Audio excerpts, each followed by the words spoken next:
Dito sa Romania guys, walang uso ditong ayuda, sariling sikap. Tingnan yung mga tao dito, no? Puro trabaho.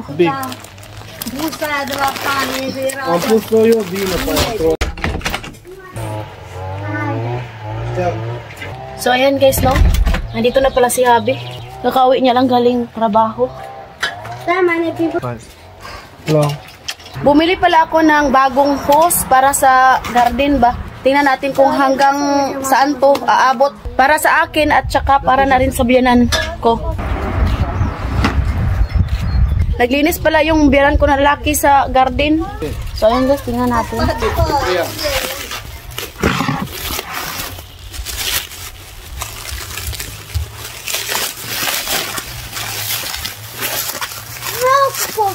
Ayan guys.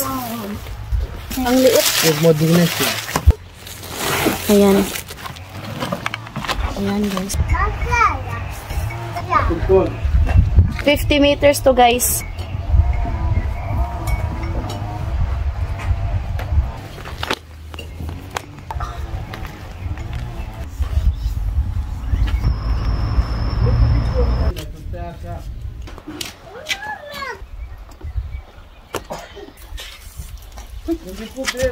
Try natin to. Naglinis yung biyanan ko dito sa mga onion. Entrou. Deu. Ayan guys.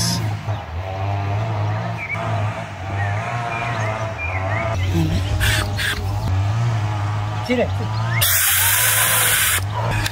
Ayos.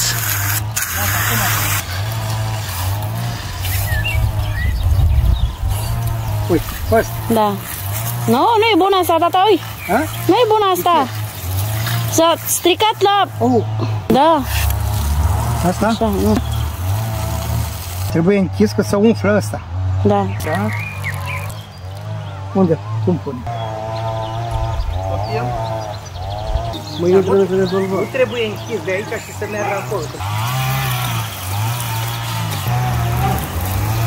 Tumubo na yung mga damo dito.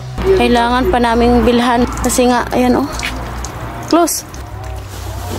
It's 5:06 na dito ng hapon. Tapos magtanim ako ng sitaw sa gilid-gilid. Kailangan natin magtanim para may aanihin. Yung banan ko, oh, nagtanim na siya ng mais. Katapos siya lang magtanggal sa mga damo. Bawal pala ako dito magtanim sa gilid-gilid guys. Kaya baka kain. Tingnan nyo, mga manok.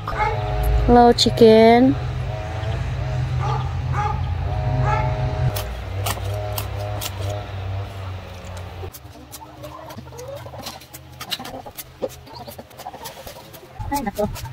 Dito sa Romania guys, walang uso ditong ayuda, sariling sikap. Tingnan yung mga tao dito, no? Puro trabaho. Kasi yung giapas nila is mga bayro nun. Buti nga sa Pilipinas guys, pwede tayong mo-join sa mga nag-inom. Sigwa kay kwarta. Dito, puro trabaho lang. Ito yung okra na tanim ko last year.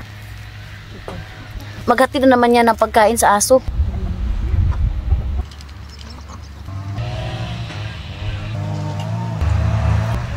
Yung inaabangan talaga ng mama ko guys is sitaw. Gustong-gusto niya yung sitaw.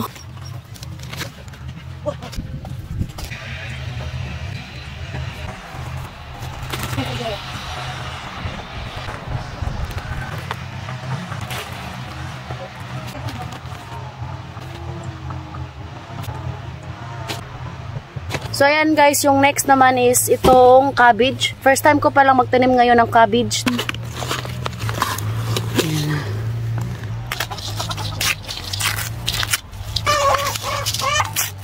So parang pichay lang pala yung liso ng cabbage. Oh. Malalaki konti sa liso ng pichay.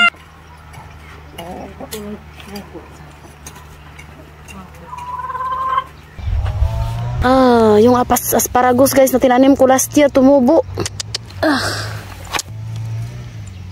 Stay party buna. Yan oh. Asparagus bigay to ni Ate Marjeline.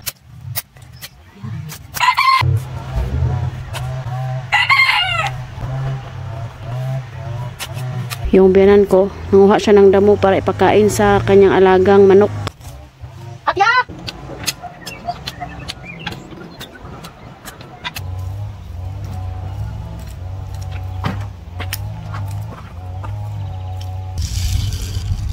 Yan na yung anak ko guys. Thank you ate. Welcome.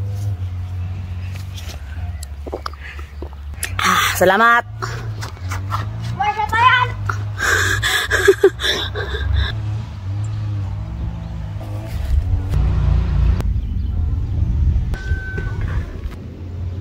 Ngayon guys, dito tayo sa sitaw.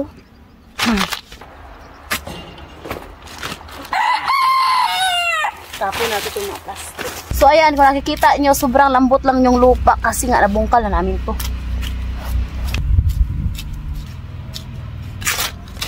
Ano?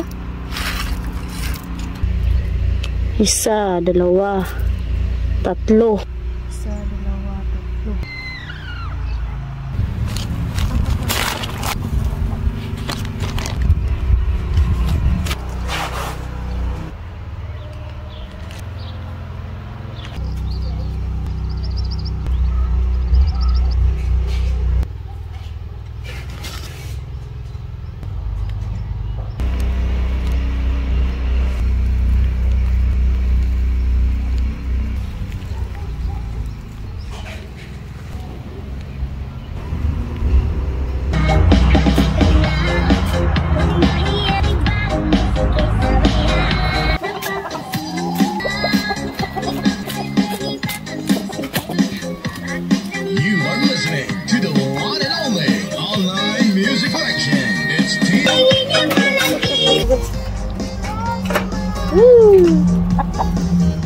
Mga ulit og damo.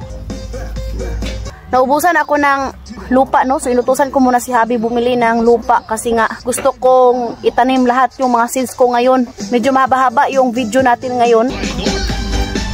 So yung gilid, yung itatanim ko ay sitaw lang.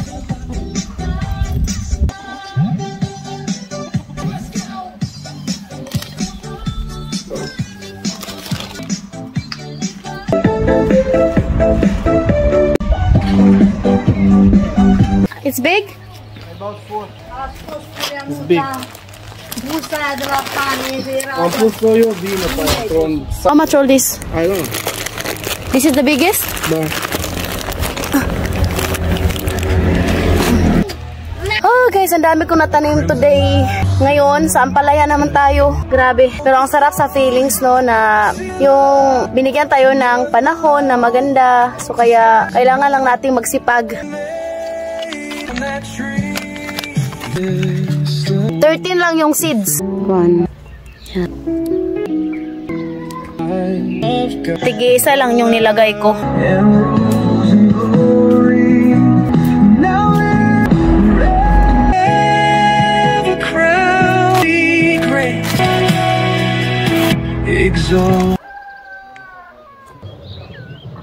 Pa rin tayo tapos. Oh my gosh. Ito yung next na itatanim natin. Pumili rin ako ng opo.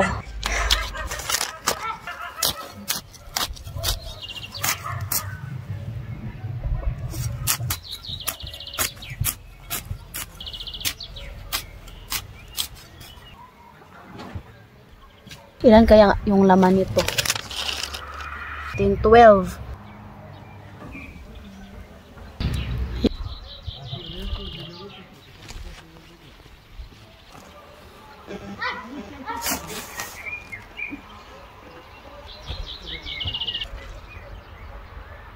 Ito yung last kalabasa. Ito, tanim ko last year. Kinuha ko yung buto ba. Ang ganda ng kalabasa na to.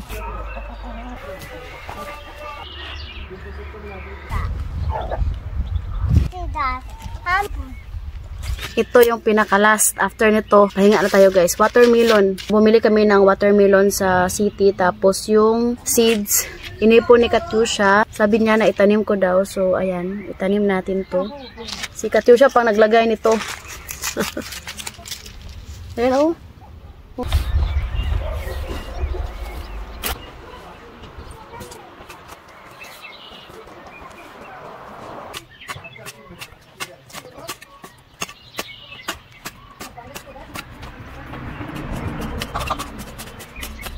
Yan.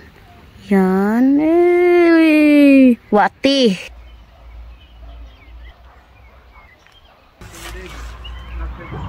Yan yung kamay sa masipag. Tapos na tayong magtanim. So, dilig na lang tayo guys.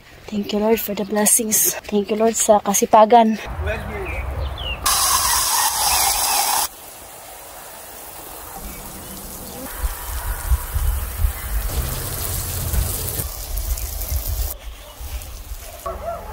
So, ayan guys, tapos na ako magdilig. Tapos na lahat. Yung hinintay ko na lang is yung kamuti at saka patatas. So, si Papa naman yung magdilig ngayon.